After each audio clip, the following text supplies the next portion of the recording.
I'm Rachel, 39, a marketing assistant in Boston, Massachusetts, and I've lived with a secret that's eaten at me for months. This is the story of how my new job became a turning point, unraveling my marriage in ways I never imagined. My husband, James, and I have been together for 14 years, married for 11. He's a gentle schoolteacher, with a love for history, and our quiet life in a brownstone near Beacon Hill. We have a daughter, Lily, 9, who's the light of our world. Life was steady, James's steady paycheck, my part-time freelancing, until I landed a full-time role at Harper & Sons, a mid-sized firm downtown. The office buzzed with energy, a stark contrast to my home routine. My boss, Daniel, 45, was charismatic, tall, with salt and pepper hair and a sharp wit. He welcomed me warmly, praising my ideas in team meetings. At first, it was professional, late nights refining campaigns, coffee runs. But one evening, 6 months ago, it shifted. We'd stayed late, the office empty, reviewing a pitch. He leaned close, his cologne lingering, and said, "You're brilliant, Rachel." My heart raced. A week later, after a client win, we celebrated with wine in his office. One drink led to another, and then his hand brushed mine. We kissed, the thrill overwhelming. It became a pattern, stolen moments in conference rooms, his apartment when James thought I was working late. I felt alive, guilty, trapped. James noticed my distance, asking, "Long days?" I nodded, lying. Boston's autumn leaves fell outside, a metaphor for my crumbling marriage. I didn't know how to stop, and the secret grew heavier each day. The affair with Daniel consumed me, and in Boston, I juggled 2 lives. Every late night at Harper & Sons pulled me deeper. We'd meet in his corner office, blinds drawn, his hands on me, my guilt buried under passion. He'd whisper promises, dinners, weekends away, fueling my escape from James's quiet love. At home, I'd kiss Lily goodnight, her innocent smile a dagger. James grew suspicious, noting my late hours. "New project?" he'd ask. Yes, I'd lie, avoiding his gaze.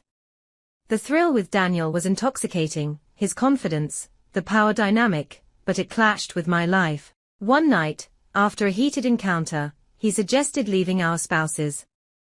I froze. "I can't," I said, but he pressed, his eyes cold. I realized it was lust, not love.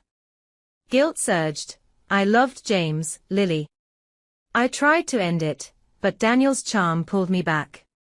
Boston's winter winds howled, mirroring my turmoil. James found a receipt from Daniel's favorite restaurant in my coat. He didn't confront me, but his silence grew. I knew the end was near. One evening, I came home to find him waiting, receipt in hand. "Explain this," he said, voice steady. My stomach dropped. I stammered, but the truth loomed. I couldn't hide anymore. James's question about the receipt shattered my Boston world. That night, I faced the consequences. His brown eyes, usually warm, were hard. "Where were you?" he demanded, holding the evidence. I broke down, confessing the affair with Daniel. "It's been months," I sobbed. "I'm so sorry." He listened, silent, then left the room. Lily slept upstairs, unaware.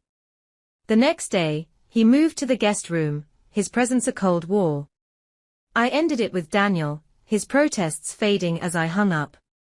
"We're done," I said, but the damage was done. James filed for divorce, citing irreconcilable differences. I begged, promising change, but he shook his head.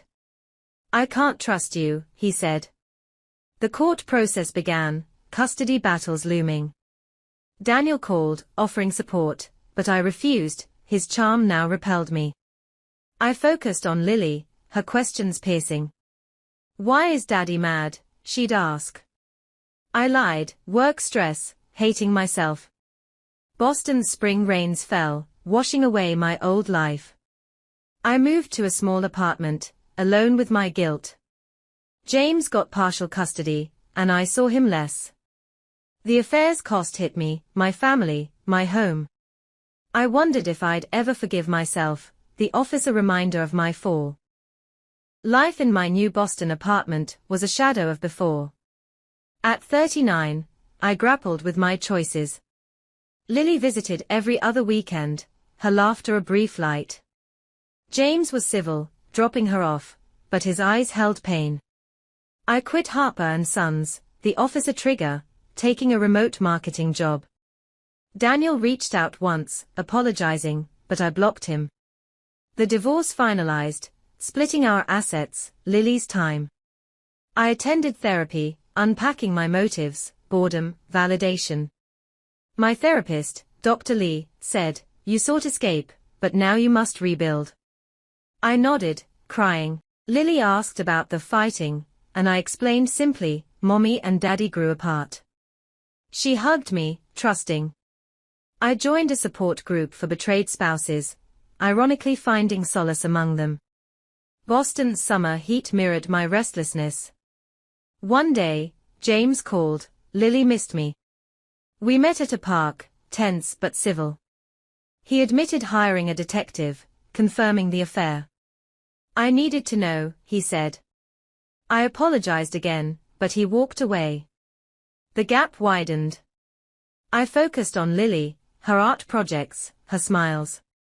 Guilt lingered, but I saw a path forward, alone for now. Years passed in Boston, and I found a fragile peace. At 42, I've rebuilt, though scars remain. Lily, 12 now, thrives between our homes, her resilience a gift. James remarried, a kind woman named Sarah, and we co-parent smoothly, occasional dinners for Lily's sake. I dated briefly, but trust eluded me. My job grew, remote work gave flexibility, and I started a blog, Second Chances, sharing my story anonymously. Readers responded, their messages healing. Dr. Lee helped me forgive myself, saying, growth comes from mistakes. I agreed, though the affair's memory stung. One day, Lily asked, why did you and Dad split? I paused, then said, I made a big mistake, but we both love you. She nodded, wise beyond her years. Boston's fall leaves glowed, a symbol of renewal. I saw Daniel once, across a cafe, his hair grayer. We didn't speak. I've moved on, my life quieter but truer. Sharing this lifts the shame. Zra can break you, but honesty can mend. If you've strayed, face it. Thank you for listening. Like, comment, and subscribe to my secret stories for more tales of love's trials in America's cities.